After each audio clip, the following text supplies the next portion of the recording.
Muy buenas tardes a todas y todos. Eh, un gusto saludarles.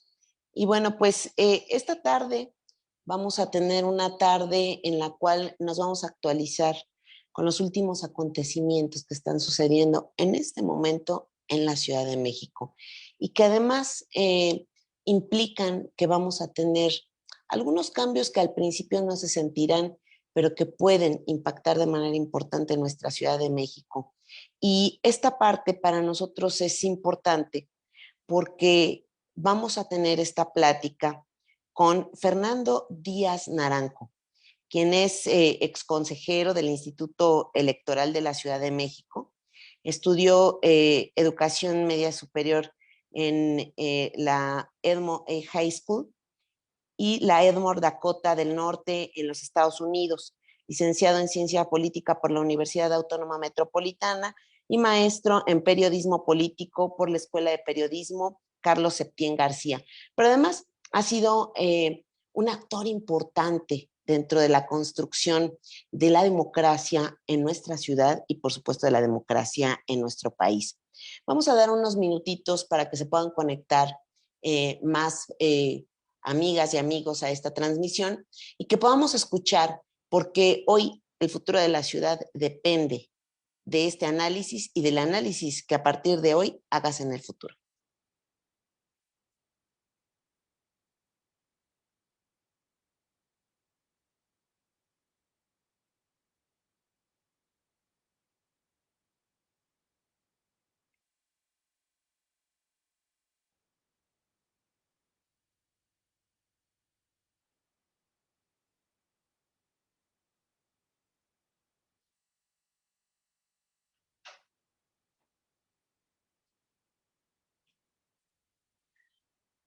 Nos indican que ya tenemos pues más gente que se unió a la transmisión.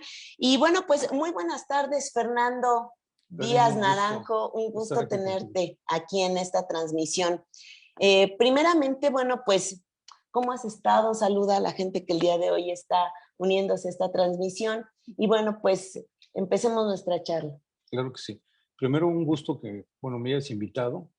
Y en segundo, bueno, pues saludar ahí a los internautas que nos siguen, porque, bueno, con estas cuestiones ahora de la modernización electoral, que dicho sea de paso, yo he sido uno de los que ha estado impulsando desde artículos con algunas propuestas y demás, el tema de la modernización electoral. Y bueno, pues qué bueno que estamos así con esta frecuencia poniéndonos a tono y que la gente del otro lado también nos pueda ver y en su caso compartir la opinión, ¿no?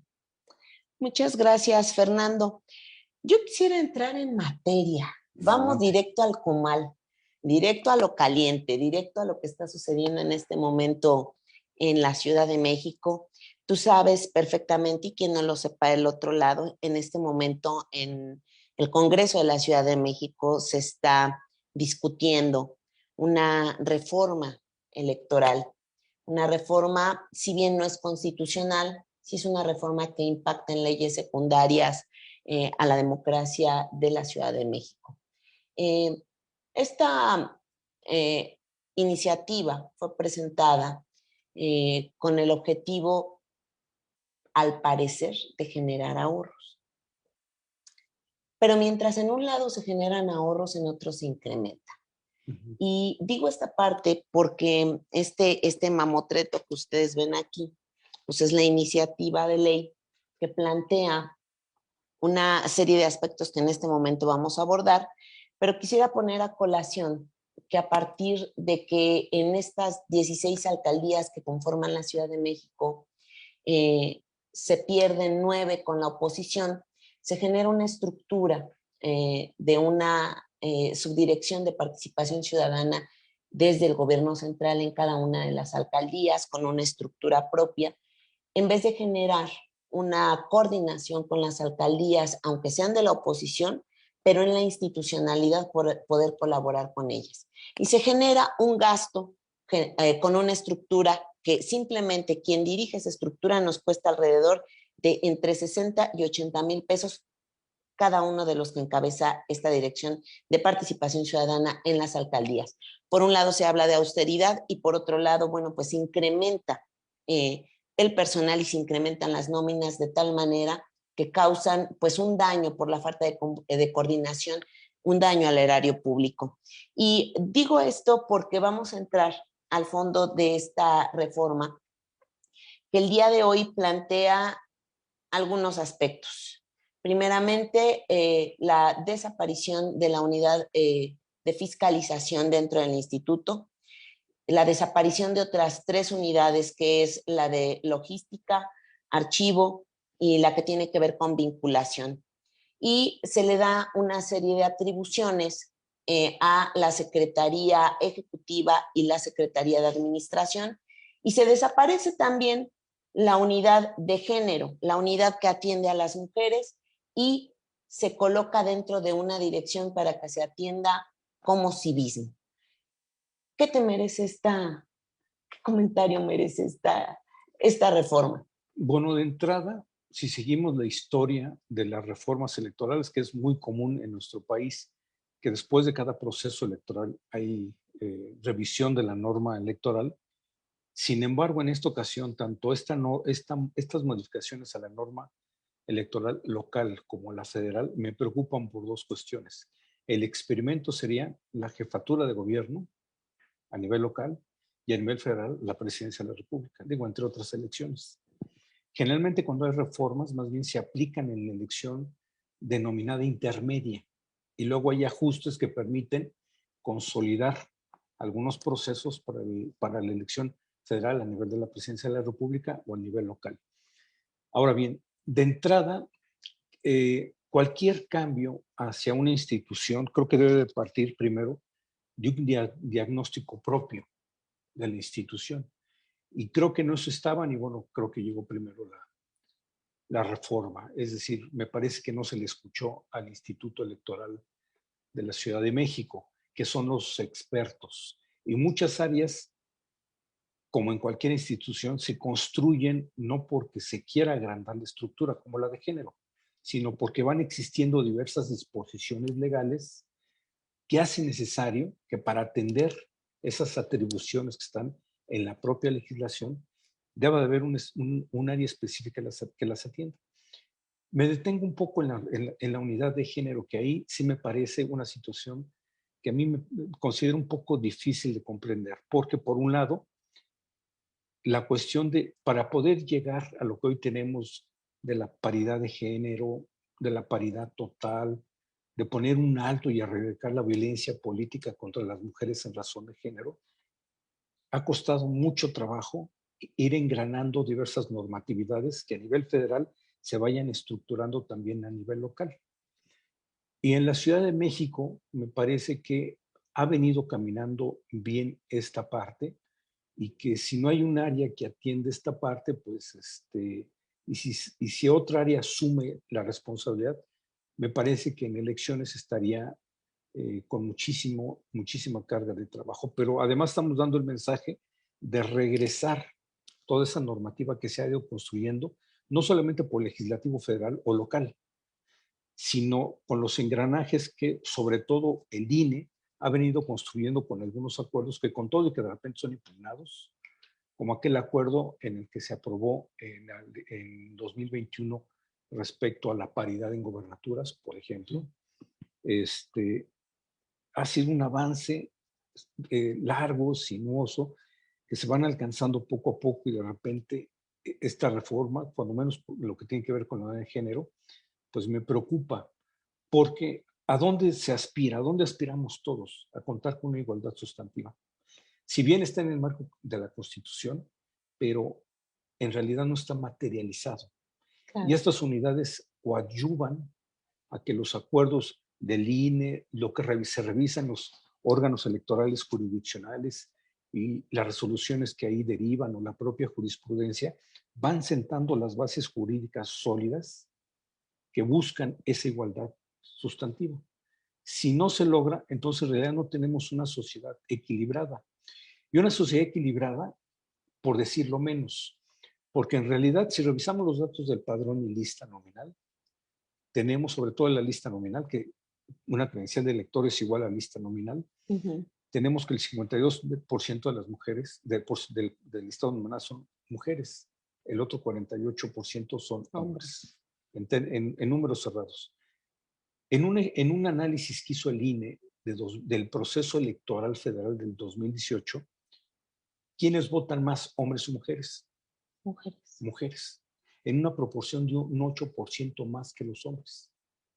Entonces, participan más y somos regresivos en términos de sus derechos, es algo que la verdad a mí me cuesta mucho trabajo comprender. Venía justamente escuchando el debate legislativo del Congreso de la Ciudad de México, bueno, que no ha terminado. Así se le puede llamar, por favor. Pues así se le puede llevar. Y bueno, no sé a qué horas vaya a terminar, entonces no sé en qué momento va, pero ojalá pudiera haber una repensada. Y si en términos de austeridad se refieren, digo, no quiere decir que a lo mejor sí puedan reducir el aparato burocrático electoral, pero me parece que hay otras condiciones en las que se debería apostar, en donde sí se abonaría un fuerte ahorro presupuestal, y me refiero a llegar a utilizar mecanismos electrónicos de votación. Pensemos en un ejemplo. Claro. A nivel federal hay 93 millones, poco más de 93 millones de electores. Se imprimen boletas electorales, 93 millones para presidente, 93 millones para senadores, 93 millones para diputados federales, pero si hay elecciones concurrentes como la Ciudad de México, 7.5 millones para jefatura de gobierno, 7.5 para alcaldes, y así en todo el país. Votar por internet, utilizar mecanismos como la urna electrónica, que funciona muy similar a un cajero automático, o desde una tablet, no pensemos en el aparato del cajero automático, desde una tablet, me parece que nos ahorraríamos no solamente el papel, las copias de las actas de escrutinio y cómputo, que además son medidas de seguridad, candados de seguridad, etc. Y le convendría a todos los actores políticos. ¿Por qué? Los ciudadanos hacen la elección, pero al momento de hacer el escrutinio y cómputo de casilla, la presión que luego ejercen los representantes de partidos, prácticamente todos los partidos, es que se salió un poquito la línea del recuadro del partido, es nulo. Y el otro partido, no, es que apenas está saliéndose. Se vuelve esa discusión, un litigio en la mesa. Se vuelve un litigio en la mesa y posteriormente en el órgano electoral administrativo, y si sigue el asunto en el tribunal local, o si no, hasta el Tribunal Electoral del Poder Judicial de la Federación, una casilla, ¿no? Y esto se va acumulando. Se evitaría con los sistemas electrónicos de votación esta parte de los errores aritméticos, porque también hay errores humanos por el cansancio o las complejidades de las coaliciones. En la Ciudad de México, a nivel federal votas de una forma en una coalición, pero en la Ciudad de México hay candidaturas comunes. La gente luego no, le es difícil comprender esas cosas. Entonces, muchas veces tacha uno o dos recuadros diferente a cómo está la coalición local, a cómo está la coalición federal. ¿Qué pasa? A nivel federal tu voto es válido, pero a nivel local tú mismo estás anulando tu voto. Con mecanismos electrónicos de votación pudiera ponerte una alerta, decir, no, espérame, esa no es una coalición. Y yo tienes una alerta, ¿no? Claro. O como hacemos en el cajero automático, vamos, si queremos retirar 500 pesos, generalmente nos dice, ¿estás de acuerdo en retirar 500 pesos? En el voto, ¿estás de acuerdo que quieres votar por este partido o coalición? Claro. Si dices que sí, se registra el voto. Los programas de resultados electorales preliminares ya serían obsoletos. Prácticamente tendremos el cómputo el mismo día de la elección. ¿Qué pasó en 2006 en la elección federal? Que al ser una elección tan reñida, entiendo que el otrora IFE no pudo dar a conocer los resultados del conteo rápido, porque guarda un margen. Todos los ejercicios de muestreo, aunque sean representativos, guardan un margen de error, como las encuestas. Creo que el 3%, pero el 3% es para arriba y para abajo. El umbral se hace el 6%. 3 para arriba, 3 para abajo. Si la diferencia fue del menos 1%, hubiera sido muy irresponsable que el IFE diera a conocer los resultados. En el PREP sucede lo mismo. Por experiencia puedo decirte que hay actas de escrutinio y cómputo que muchas veces por cansancio se llenan mal. Está el logotipo del partido y luego viene el recuadro para poner con número el total de votos y luego una línea para poner con letra el total de votos. ¿Qué pasa si en un recuadro pongo 20 con número, pero con letra pongo 200? Es un error humano que en el cómputo distrital se corrige, pero el PREP captura los 20, no de mala fe. Entonces, es un mecanismo legalmente que no son los cómputos oficiales. Entonces, el PREP tampoco podía utilizarse para decir ganó A o ganó B. Se tuvo que esperar hasta el miércoles siguiente, del domingo al miércoles siguiente, para que iniciaran los cómputos. Los resultados estuvieron el jueves a la madrugada. Es decir, domingo, lunes, martes, miércoles, prácticamente 4 días de vacío de información. Con el uso de la tecnología, pudiéramos tener el mismo día de la jornada electoral los resultados, dejando a salvo los medios de impugnación que los actores políticos participantes quisieran interponer por así convenir a sus intereses. Me parece que hacia allá tendríamos que abonar. Pero además, si abrimos los espacios para que pueda haber un voto anticipado, como sucede en varios lugares del mundo, ¿qué pasaría si dejáramos que el voto electrónico se abre de hoy lunes, suponiendo que hoy fuera lunes, para el próximo domingo? Sería bien, como en Brasil, ¿no? Entonces, esto está demostrado que incrementa la participación ciudadana, que entre mayor participación, el gobierno o el candidato o candidata que gane tiene mayor legitimidad. Claro. Eso le conviene a todo el mundo, porque entre menos participación, más caro resulta el voto. Entre más participación, pues más barato resulta el voto. Entonces, me parece que es ahí donde tendríamos que apostarle, en lugar de desmantelar algunas áreas, a lo mejor sin una valoración. Creo que tendríamos que apuntar. En la reforma electoral que presentó el presidente de la República, viene esta parte de apostar al voto electrónico. Y creo que es ahí donde tendríamos que ir. Porque el día de hoy, por ejemplo, el voto por Internet existe, pero existe para las y los mexicanos que residen en el exterior. Es decir, tienen dos opciones de votación. Pueden escoger el voto postal o pueden escoger el voto por Internet. En 2021, de las 11 entidades federativas, fue una elección muy grande, pero las 11 entidades federativas donde se podía votar desde el exterior, 9 gubernaturas en Jalisco por una diputación de representación proporcional y por primera vez en la Ciudad de México por voto migrante. Casi el 70% decidió votar por Internet, porque es mucho más sencillo, porque pueden votar desde una computadora fija, una laptop, una tablet o simplemente desde el teléfono celular. Entiendo esta parte porque lo he vivido, sobre todo de algunos partidos políticos que dicen los hackers, no es seguro, el sistema, las llaves encriptadas y demás. Pero cuando menos en el caso mexicano hay auditorías, hay instituciones como la UNAM y otras instituciones que han revisado y auditado todos esos procesos y que han verificado que es confiable votar por Internet, como hacemos nuestras transacciones bancarias, ¿no? México tiene una historia que no ha abonado para hacer que el voto electrónico sea confiable. Tú recordarás el fraude del 88 con Manuel Bartlett, que no era voto electrónico, pero que se habló acerca de la caída del sistema, ¿no? Y entonces eso dejó un antecedente de desconfianza en la población. La gente que vivió, que es contemporánea a ti, contemporánea a mí, que vivimos pues el fraude del 88, a lo mejor yo tenía 8 años, pero se vivió ese momento y quedó muy grabado en ciertas generaciones este hecho. Y hoy causa una serie de desconfianzas, pero lo que implica es hacer una gran campaña para poder tener confianza en el Instituto Electoral, una gran confianza en los medios electrónicos. Y hoy el celular es algo que casi es un artículo por persona. Un celular que lo cargas a todos lados, un celular que puedes, desde donde podrías inclusive votar, si existiera esa confianza. Y hay una serie de experiencias de manera internacional como Brasil, ¿no? Con el La India. 98% de participación y además, o sea, imagínate, 98% de participación.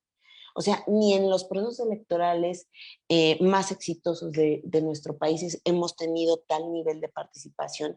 Y además ha sido un voto que en primera instancia, la primera elección, sí costó recursos económicos, porque se tenía que actualizar y se tenía que poner en marcha una campaña, el sistema, y por supuesto se tenía que hacer una erogación de una sola ocasión. Y posterior a eso, se fue tomando en sus manos los siguientes procesos electorales también de forma electrónica y abarató el costo de las elecciones. Y hoy Brasil decidió en su momento, que fue 2012, 2014, decidió hacer una inversión fuerte en primera instancia y posterior a eso, decir, la democracia no cuesta, es una inversión. Y entonces le invirtieron a la democracia y entonces hoy los procesos democráticos son no solamente más baratos, sino también más confiables, ¿no? Me llama mucho la atención esta parte de lo que dices, bueno, si quieren ahorrar, la vía es otra. La vía no es el recorte de plazas con machetazo, no es generar opacidad, porque sí genera opacidad, no tener áreas especializadas que se dediquen a las funciones que están determinadas. Y eso genera, bueno, mayor incertidumbre y que los procesos electorales venideros sean un riesgo, como lo comentas, jefatura de gobierno y presidencia de la República. ¿Cuál sería la llave? Así, decirle, a ver, ¿usted quiere ahorrar? Paso 1, paso 2 y paso 3, Fernando. En este momento que está el debate, le vamos a hacer llegar el video a los legisladores y les vamos a decir, no se hagan bolas. Por acá es la ruta y lo dice alguien con experiencia. Pues a lo mejor puede sonar un poco duro, pero lo que yo podría decir es que para ahorrar, pues hay que hacerle caso al presidente. Voto electrónico. Ahí está la solución. Voto electrónico, paso 1. Ese es el paso 1. La otra, ir legislando en términos eh, del voto anticipado. 2. 2, y que antes de hacer recortes, por ejemplo, de las instituciones, que existan diagnósticos institucionales o de instancias externas que puedan decir si hay duplicidad o no de funciones, si unificamos o no estas áreas, etcétera. Y entonces, así, ni el órgano electoral ni el legislativo pondrían en duda una u otra versión, sino instancias que han hecho estos trabajos y que exponen diagnósticos serios de funcionabilidad, ¿no? Ahora, yo tuve oportunidad de estar alrededor de 11 años en el Instituto Electoral hoy de la Ciudad de México. Primero como director de área, que además mi responsabilidad era justamente la vinculación con los órganos desconcentrados, una de las áreas que pretende desaparecer. Mi experiencia, ¿cuál es? Que es un área que al menos en su momento fue vital, porque coordinar cuando menos, actualmente son 33 órganos desconcentrados a razón de uno por distrito electoral local. Así como a nivel federal hay 300 juntas distritales ejecutivas permanentes, en razón de uno por cada uno de los 300 distritos federales que conforman el país, y que si están de manera permanente a nivel federal, a nivel local tienen mayor responsabilidad, porque tienen las elecciones y además tienen abierto algo que no todos los OPLES o institutos electorales locales tienen, que son los ejercicios permanentes de participación ciudadana. Entonces, de hecho, creo que hasta el nombre habría que cambiarle, porque ahora creo que tienen una doble responsabilidad permanente. Porque es mentira que las elecciones sean cada 3 años. Se tienen que hacer diversos procesos de capacitación, de engranaje con la gente, de difusión, etcétera, además de los procesos de participación ciudadana. Entonces son instancias que me parece que deben de estar de manera permanente. Y el área que los coordina, me parece que es una de las que se pretende pues desaparecer. Ahora, otra área que me llama mucho la atención es esta parte del Centro de Formación y Desarrollo. Sí. A diferencia de la mayoría de las instituciones del Estado mexicano, los institutos electorales locales tienen una formación profesional. Yo fui miembro del Servicio Profesional Electoral en la primera generación del Servicio Profesional Electoral del otrora IFE en el 93. Y nuestra permanencia o no en la institución estaba medida por indicadores, de acuerdo a nuestro desempeño. ¿Cuál fue el resultado de la elección? Y en época no electoral nos mandaban a cursos especializados que, si de estadística, gracias a eso sé manejar el Excel y lo que tú quieras, hacer tablas dinámicas y demás, esas cosas, entre otras cuestiones de estadística, además que nos sirven para ir proyectando cosas de tendencias del voto, leer gráficos, etcétera, ¿no? Los resultados que con convenios se hacían con otras instituciones dependían de nuestra permanencia. Entonces, ¿podría llegar un nuevo Consejo General o no? Era lo de menos. Ellos no podían quitarte. ¿Qué pasa en la mayoría de las dependencias? Que hay un nuevo jefe y te dice, pues ahí nos vemos. Oiga, pero es que siempre he sacado 10 en mi evaluación. Pues ahí nos vemos. Entonces, gracias a esta estructura profesional, tanto del Servicio Profesional Electoral como de la rama administrativa, que son instancias, son servidores y servidoras públicas permanentemente evaluadas, es la columna vertebral que sostiene a los institutos electorales. Si desapareces el centro de capacitación, también esa parte me cuesta un poco de trabajo. Porque, a ver, yo lo pongo de lado los partidos políticos. Su esencia para formar legisladores, ¿qué es? Formar la formación de cuadros políticos. Quítales las áreas de formación de cuadros políticos. No, pues ¿Qué legisladores tendríamos? Pues andas poniendo pura gente que no entiende, que no tiene capacidad para poder debatir, para poder proponer, alejados de la realidad, alejados de la población. Si revisamos, por ejemplo, yo conozco algunas personas que,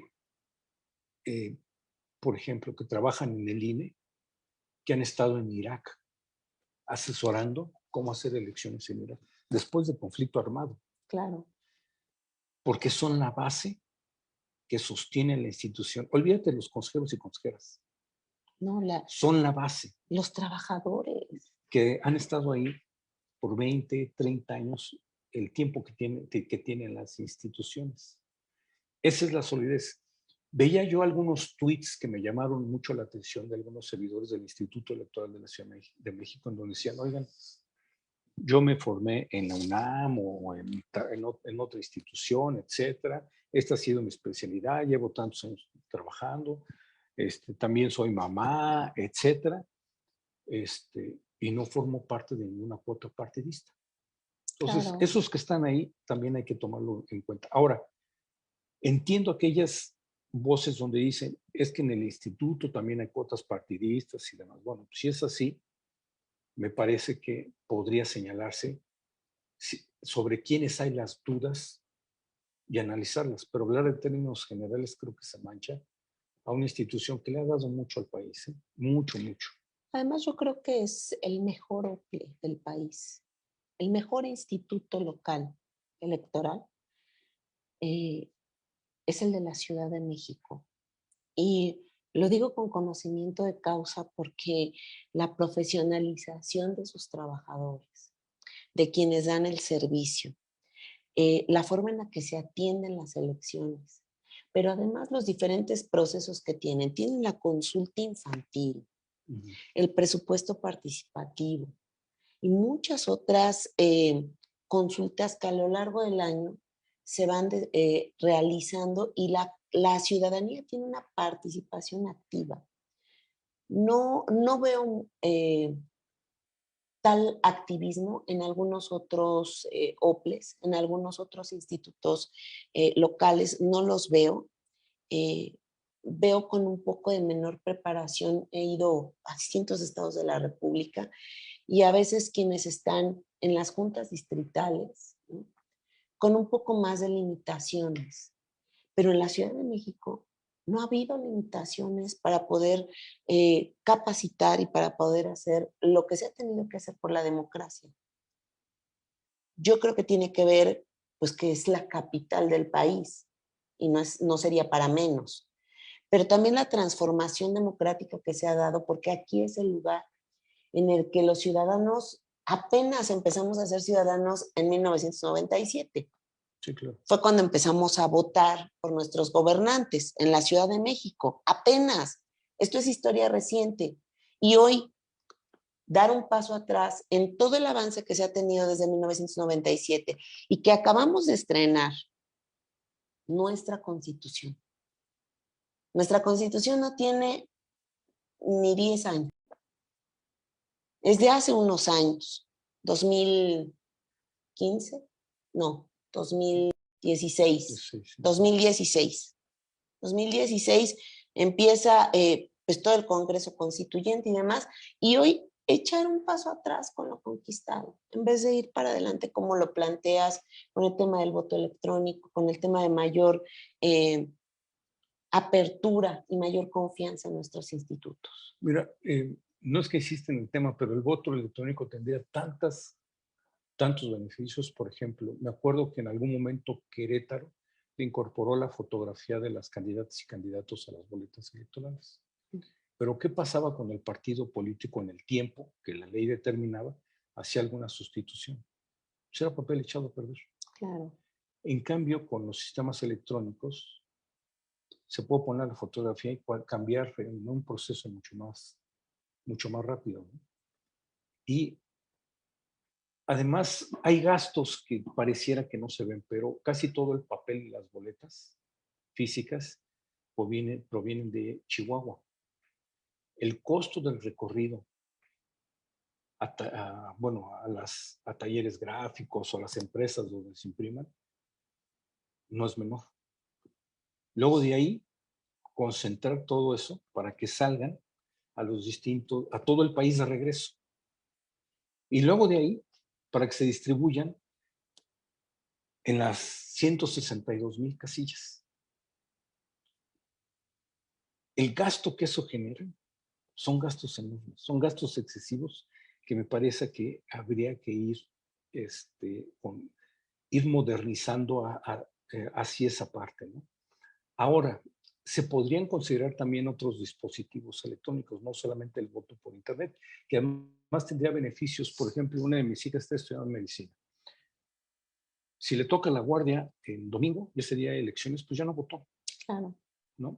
Con el voto electrónico, entonces le daríamos la facilidad a gente profesional que por alguna razón de trabajo no puede votar, aunque le pongan una casilla ahí, una casilla especial afuera del hospital. Tal vez terminaremos con las casillas especiales, porque desde el voto electrónico podríamos votar desde donde quisiéramos y además por todos los cargos. No tendríamos por qué votar solo por algunas figuras si estamos inclusive fuera de nuestra entidad, porque votamos por Internet. No porque estemos en el Estado de México y yo soy oriundo de la Ciudad de México, nada más voy a sacar tanto dinero de una cuenta porque estoy en el Estado de México. Allá puedo sacar igual que aquí. Entonces, el voto electrónico sería prácticamente lo mismo. No necesitaríamos tal vez necesidad de un escrutador, claro, que hoy lo alguien tenemos. Que cuente ya. ¿Para qué? Ya no tiene caso. Eso sería un ahorro también. Y podría seguir y seguir y seguir con los ahorros que esto pudiera implicar. El INE, por ejemplo, el legislativo le dio al INE más de 70 nuevas atribuciones en 2014 con la reforma constitucional en materia político-electoral. Entre ellas, a petición de parte, como lo hizo con el PRD, hacerse cargo de los procesos internos de los partidos políticos. Escuchaba yo por ahí, creo que si no me recuerdo, Ricardo Monreal, al menos lo oí en una nota periodística, que decía, sería bueno que el proceso interno de Morena lo hiciera el INE. Podrían hacerlo con votación electrónica. Así de sencillo. Claro. Ahora, esto serviría no solamente para elecciones constitucionales, también para todos los ejercicios de participación ciudadana. Y se puede votar en una tableta y las tabletas urnas electrónicas o el teléfono tienen vigencia de varios años. Entonces, esto constituiría en un mediano plazo, creo yo, un ahorro sustantivo de los procesos electorales. Claro, hay otros aspectos en los que habría que entrarle, por ejemplo, la fiscalización. Si lo comparamos con otros países, la fiscalización, el financiamiento, público que se le da a los partidos políticos es bastante elevado. Y hay fórmulas que a mí no me alcanzan de convencer. Por ejemplo, pongo una. Tenemos un sistema mayoritario. Por ejemplo, en la Cámara de Diputados, prácticamente el 60% se elige por mayoría relativa y el 40% de representación proporcional. El financiamiento generalmente, digo, con algunas fórmulas ahí medio complejas y demás, pero en términos generales, una parte del financiamiento es el 70%. 70-30. 70-30. 30 de manera igualitaria y 70% de manera proporcional al resultado de la elección inmediata anterior. ¿Esto qué significa? Que en la próxima elección, si estuviéramos en una carrera de 100 metros planos y yo fuera el partido que ganó, no voy a empezar de la meta, sino voy a empezar unos pasos adelante y otros van a empezar de la meta. Entonces, en México es de los pocos países donde antes de las elecciones no hay equidad, porque unos tienen más recursos que otros, es decir, una competencia en metros planos, unos empiezan antes que otros. Lo lógico es pensar que si alguien va más adelantado, llegue primero a la meta. ¿Dónde está la equidad? Ahora, esto choca con el sistema que te decía mayoritario, porque si fuera justo, el 60% tendrá que ser igualitario y el 40% proporcional. Es decir, nuestro sistema democrático de mayoría relativa es contrario al sistema de financiamiento público, que es exactamente al revés, e incrementando un 10%, 70-30%. Y me recuerdo un poco aquellas. No hay equidad desde esa parte. Y solo pongo la parte de los porcentajes, pero si nos vamos a los porcentajes que se dan financiamiento, pues me parece también muy elevados. Creo que también ahí tendrían que hacerse un análisis serio respecto a los indicadores que da el INEGI. ¿Es proporcional este financiamiento respecto a cómo está la situación socioeconómica del país? El resultado va a ser que no. Se tendrían, yo creo, que poner en relación a ese tipo de financiamiento. Y luego hay otro truco que tienen los partidos políticos, ¿no? El doble financiamiento. Claro. El financiamiento, por ejemplo, en la Ciudad de México, que reciben los partidos a nivel federal y luego a nivel local. Eso en realidad es un doble financiamiento. Entonces, esa es otra, y podría poner otros esquemas, pero ese es otro también que tendría que fortalecerse. Elevar, por ejemplo, si estamos abonando a la paridad, más bien ahí donde se tendría que apostar es elevar el porcentaje para la capacitación y el empoderamiento de la mujer. Porque no buscamos una paridad, pero el porcentaje que se le otorga es el 3%. Queremos el 50%. Hay una iniciativa, no recuerdo si finalmente se aprobó, creo que el 10%, pero aún así sigue siendo muy raquítico. Entonces, seguimos en el 3%. Son varios los temas que me parece que podrían generar ahorros en un lado y equilibrios en otro, como tiene que ver con esta igualdad de género. Por eso, en la Ciudad de México, con la desaparición o posible desaparición de la igualdad de género, pues la verdad es que a mí no termina de convencerme, ¿no? Y a nivel federal, la reforma pues realmente toca de manera muy general este tema también de la igualdad de género, cuando creo que se dejó ir una gran oportunidad más bien de fortalecerlo, ¿no? Claro. Pues, Fernando, muchas cosas hacen falta por hacer en este sistema electoral que no acaba de perfeccionarse, porque los intereses del momento son los que imperan. Hemos visto desfilar distintas cosas, me tocó la formación del Instituto Electoral siendo diputada y generando, bueno, pues todas estas atribuciones para hacer confiable al árbitro electoral. Y hoy complementarlo con esta parte que yo te tomo la palabra y desde hoy vamos a empezar una campaña de dejen de gastar, voto electrónico ya. La vamos a iniciar porque no hay otra manera Además, creo que debemos de poner nuestro sistema electoral a la vanguardia y hacerlo de tal manera que hoy el idioma que todos hablamos o que la mayoría de personas hablan es el idioma de las redes sociales, es el idioma de esta comunicación a través de los medios digitales. Y hacerlo de esta forma implica, bueno, pues invertir los recursos en otras cosas. Invertir en esta parte que hablas acerca de la capacitación para el empoderamiento de las mujeres, el liderazgo femenino, de poder hacer una sociedad más justa, de darle voz a los 14 grupos prioritarios que en la Constitución de la Ciudad de México sí le habían dado voz y que hoy van a borrar de un plumazo el tema de derechos humanos, ya englobarlo y meter todo junto en una caja como si no importara que tratar igual a los desiguales es desigualdad. Y hoy está por cometerse esta parte, pero creo que nosotras y nosotros nuestra labor es hacer esta concientización que el día de hoy reafirmas a través de tu conocimiento y que dices, bueno, pues ya dejémonos de hacer, vamos por el voto electrónico, vamos a hacer posible que toda la gente participe desde el lugar en donde se encuentre, vamos a hacer que las cosas funcionen. Y además, quisiera por último tu opinión acerca de un tema que me preocupa mucho. Hablas acerca del financiamiento público. Y a mí me preocupa a veces cuando escucho que debe haber financiamiento privado y que se debe de abrir y que debe de restarse el financiamiento público. Y me preocupa porque veo la situación del país. Se ha creado un falso discurso acerca de decir que se gasta mucho en la política y que no debe de financiarse y que debe de bajarse el número de diputados y que debe de dárseles menos dinero. Eso a la larga trae una serie de costos. ¿Y a qué me refiero?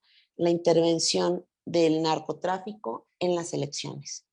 Hoy el narco ya vemos en algunos lugares que ponen candidatos, que los quitan, que los matan, que si no están acorde a los intereses, bueno, pues los borran del mapa y que deja de existir la política con ética y con probidad. Y eso es una parte que personalmente me preocupa, pero tú tienes más experiencia en el tema, con ese tema del financiamiento. ¿Cómo ves esta situación que te digo acerca de la intervención del narco en lo que tiene que ver con las elecciones? A ver, yo creo, en, en principio, igual que la votación electrónica, creo que todos los esquemas de financiamiento deben de ser electrónicos porque resultan mucho más fácil fiscalizarlos. Olvidarnos de los registros de papel. Creo que hay que seguir privilegiando el financiamiento público sobre el financiamiento privado, porque el privado me parece que podría resultar mucho más difícil seguir el origen del mismo o podría prestarse a otras consideraciones como el narcotráfico, que sería gravísimo su involucramiento porque podríamos estar pensando en la profesionalización del narcotráfico en razón de las elecciones. Lo de menos es quién gane. Lo que importa, seguramente, desde su perspectiva, es quienes pueda dar ciertas concesiones. Claro. Financiar campañas puede resultar un buen negocio. Entonces yo creo que hay que privilegiar el financiamiento público que puede ser rastreable y auditable. Creo que hay que fortalecer la fiscalización. Al contrario, darle más brazos al propio INE y obligar además a las instituciones del Estado a entregarle de manera oportuna la información que pide el INE. Y las vistas que a veces da el INE a la Fiscalía para la Atención de Delitos Electorales, la Fiscalía General de la República, diversas instancias, también generar ahí un vínculo legal de obligatoriedad para que las investigaciones sean prontas y expeditas. El INE viene arrastrando, y esto es público, cualquier cantidad de expedientes de varios años, porque las instancias a lo mejor no le entregan información, etcétera. Y entonces la fiscalización topa con pared. Algún partido, coalición, cualquiera que esté sea logró el cometido, o candidata o candidato, logró el cometido. Y no se logra sancionar porque no hay la información suficiente, no hay el sustento jurídico para poder sancionar. Entonces, me parece que hay que fortalecer la parte del financiamiento porque lo que hace muchos años la gran duda era el padrón y lista nominal, hoy los ojos están puestos en el financiamiento. Sí. Tendrían también que endurecerse las sanciones, muchísimo más. Porque de repente el no entregar informes a lo mejor de pre-campaña, mi sanción puede ser económica, pero logré el cometido. Yo creo que sí hay que arribar a endurecer las sanciones al grado de que la no entrega de, por ejemplo, de informes de pre-campaña o de campaña sea motivo para anular la elección. Y más allá, bueno, está aquí, bueno, y en algunos, dependiendo de la sanción, por ejemplo, se puede anular si rebasa el 5%. ¿Y por qué el 5% no es el límite del tope de gastos de campaña? Esa parte nunca la he entendido, ¿no? También ahí necesita una revisión profunda el tema de fiscalización. Sí, para que haya un tope de campaña, pues mejor súmale al tope de campaña el 5% y deja de... Tienen que unificarse los plazos de pre-campaña y campaña, porque de repente, por ejemplo, a nivel local hay unos plazos, a nivel federal hay otros plazos, y eso para hacer la fiscalización pues resulta meramente complejo.